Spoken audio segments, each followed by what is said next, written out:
am so excited and honored to be with you. I believe that when you walk with purpose, you collide with destiny. So how do we do that? What does that mean? What is the what? Well, that when you, whatever you do in the universe to work on you, to change you, you have an impact on those around you. So I want to talk about that in my 18 minutes of time. Before I do that, I always like to start doing whatever I do by offering a meditation. I meditate publicly in the form of music because music is the most parsimonious language we have. Parsimony is one of those PhD words that simply means it says the most in the least amount of space. The only other language that does it better is Ebonics. Because it be that way sometime. I've been singing this song for 10 years. It talks about in order to change the world, we have to change ourselves. The problem with that is that we take ourselves for granted. Now, I fly a lot. I travel all over the country, all over the world, and I'm on a plane all the time.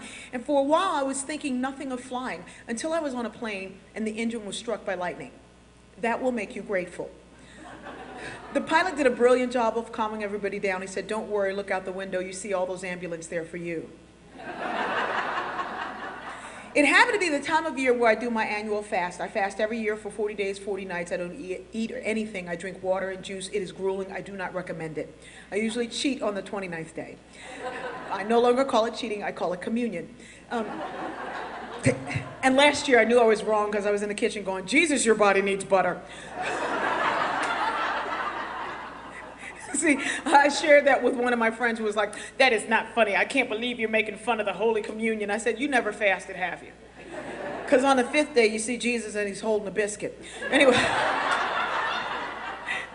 sometimes we're so spiritually minded, we're not earthly good. Anyway, I'm on this fast. The plane's going down. I was on the 32nd day of the fast. You would think at this heightened spiritual, mental, emotional state, I'd call everyone together to pray. At the very least, we collectively hum. 32 days of fasting, my first thought was not, "Let us pray." My first thought was, I should have ate. Life goes by so quickly. And in those moments of coulda, woulda, shoulda, you realize that it's not about you or how much you can affect the world or what you can do for somebody else. It's what you need to do for yourself. Because when we work on ourselves, we really are working on everybody else. We cannot change the world we see till change begins with you and me. We change the world around us when the change begins with you. Patiently, courageously, be the change you wish to see.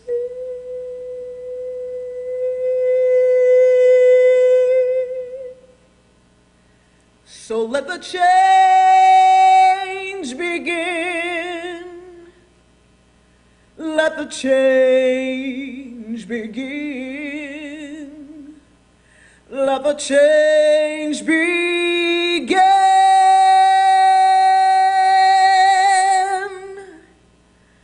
with you.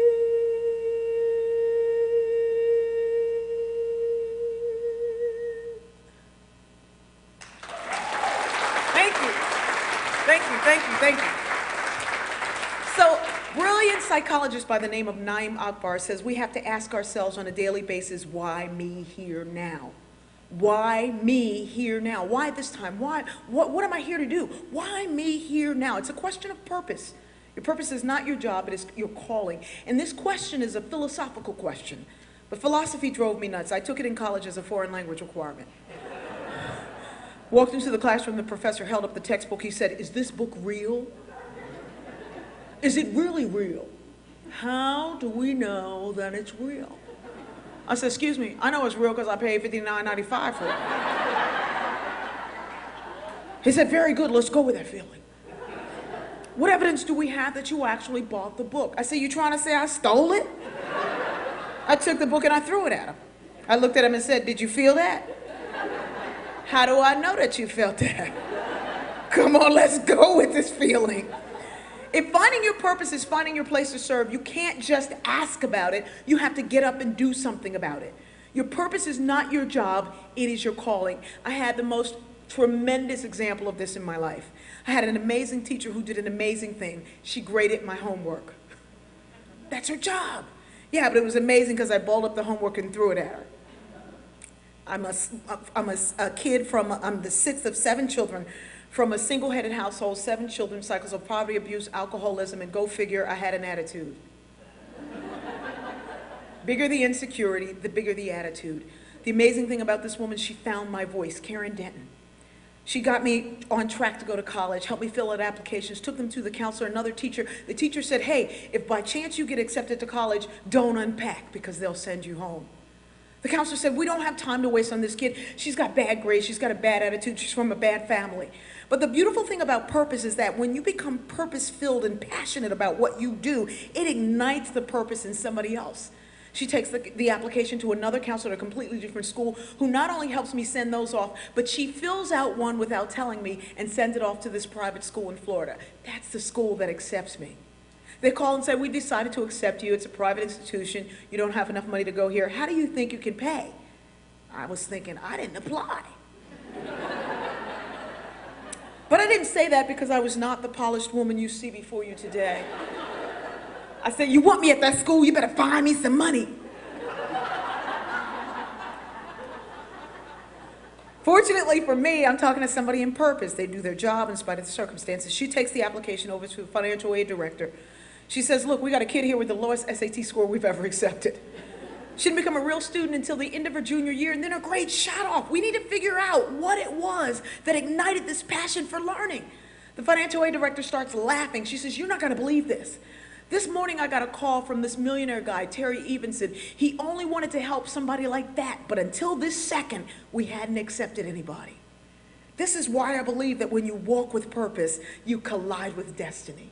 You don't know when that moment may be. It's critical that you find your purpose and live it every moment of your being. So I go to college, I graduate with honors, I win the President's Cup for leadership. I call my family, I say, hey, I'm going to graduate school. They said, we thought you already graduated. I didn't know 9 hours was a full load at the master's level, so I took 18. That's how I finished my master's in 2 semesters, maintained a 4.0, and got my PhD at 26. Had I listened to people who said, you can't do this, you don't belong in this room, I wouldn't be here, but you wouldn't either. Everybody here, everybody listening, we've all been told at some time, you can't do this. But when it has to do with your purpose, you must do this. It is critical. My purpose ignites into destiny years later when I was praying for love. I felt that it was time for someone to come into my life and love me unconditionally. As I was praying, and old folks say, be careful what you ask for because you might get it. As I was praying, my mother called and said my sister's 3 children were in danger of going into foster care. They'd all been born crack addicted. I was going to have to take them. I hung up and called a friend and said, I was praying for love. I'm getting children. What happened? She said, well, God, you need to be more specific. I prayed again, hey God, specifically a man. You know what happens when you do a good job with something? People don't take responsibility away, they give you more. That's how I ended up with 5 children. People just started dropping them off. And they smelled the other kids on me. It's taken me 18 years now to figure out love is not what I get, it is what I give. My success is not what I have. It's in the impression and the impact that I leave on a daily basis. What you do and how you do it will impact the rest of the universe if you do it with love. My children have taught me to look at the world differently through the eyes of diversity. Diversity is not about kumbaya, can't we all get along? Diversity is about critical thinking, doing the negation of the negation of the negation of the negation until you can get to the best of all possible worlds. You can't do critical thinking with one thought. My mama said it this way, inbreeding does not give birth to genius. The more we experience, the more we evolve. My youngest son's diagnosed as autistic. We found out he's just odd. He didn't talk until he was 6. It was right after we saw The Lion King. Now he speaks with the voice of James Earl Jones. I'm not kidding. He's like, cereal, mother. He chases a ceiling fan and I let him. Because that way I know where he is. One day he's chasing the ceiling fan. He stopped. He says, "Mother, do you think at this time, this place, this moment, there's another planet where people are doing what we're doing at this time, this place, this moment?" I said, "Oh my God, he's contemplating a parallel universe and chasing the ceiling fan." How many great ideas come from thinking differently? Thinking about it a different way, wrapping your mind around something. How many come from folks who we said, "You're not the right one. You don't fit the bill"? Those are the ones that live on. Those are the ones that we have to capture. So while I know that this is going out to tons and tons of people, in this room are some very special folks. They're folks who do their job with purpose. Even though in the midst of doing what they do, they stop and they make sure that young folks coming along have a place, have a voice, can find out what they need to do and be by sharing themselves. And really the gap between knowledge and wisdom is the ability to teach it to somebody else. I got a new cell phone because my old one was a rotary. My daughter was like, "You need a BlackBerry." I'm like, "My last name is Berry. I am a BlackBerry." I can't program the thing. She takes it and goes, "Ugh."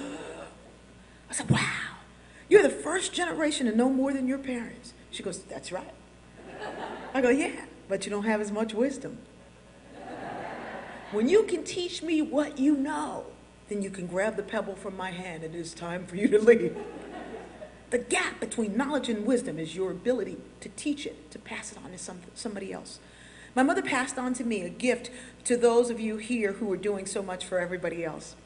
On the day she died, she said, "I have something to give you." I said, "Mom, you're not going anywhere." She was 87 years old. She'd been sick for 2 years. She said, "I'm tired. It's time for me to go." I said, "Stop it. You're not going anywhere." She said, "Oh, yeah." She said, "I figured out what to give you." She said, "You know, I don't have any money. You've taken care of me most of my life. And all the good jewelry I have you gave me, I don't think it'd be right to give it back."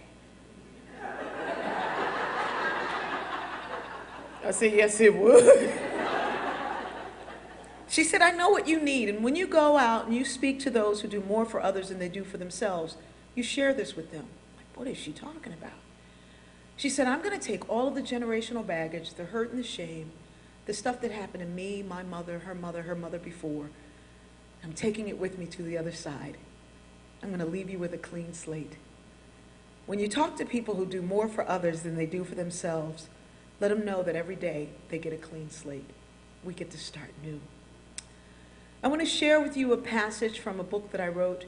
It's a book that traces my family and the family who owned the plantation that they lived on during slavery. Turns out the man who owned the plantation was the southernmost conductor of the Underground Railroad. I always love coming to Canada because when I come up, I think about that Underground Railroad, how they went from the southern part of Delaware up into Canada, into freedom. And I think about that and contemplate that in first class.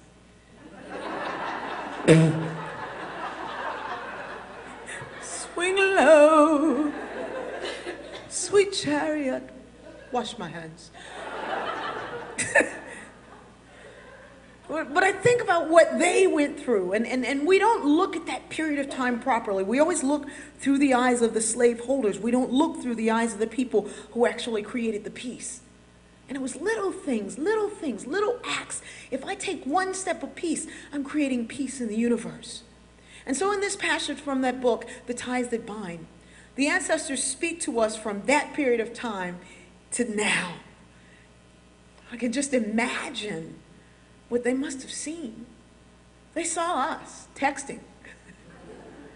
They saw us at a TEDx.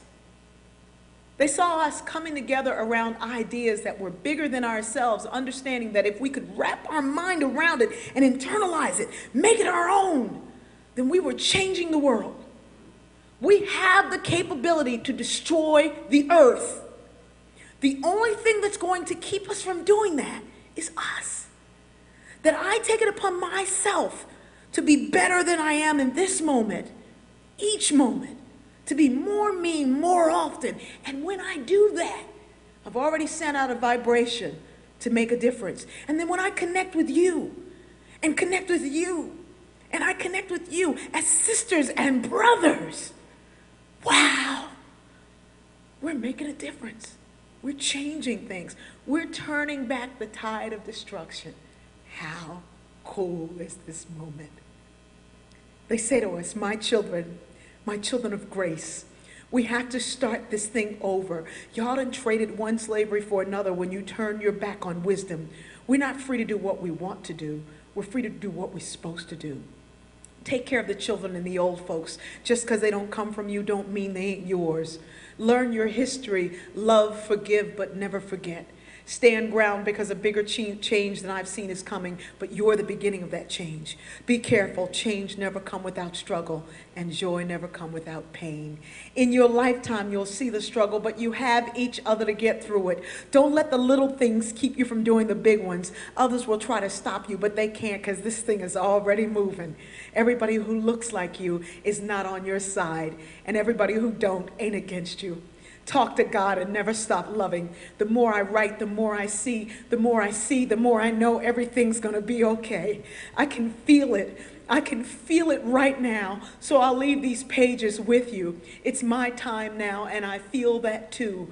Learn from the past that's yours. Take the gift of what I've seen and use it for love. Here's the recipe of life, the road to freedom. Freedom ain't just about living free. It's about being free, then turning around and set somebody else free. The only problem is this: the chains on the wrist ain't as strong as the ones on the mind. The only thing that you can do with that is learn to love and strive to love, because babies, we ain't got time for nothing else. Thank you for who you are, for what you do, and for finding your purpose in the universe, because it speaks volumes and it brings about the change that we need to see. Thank you, thank you, thank you.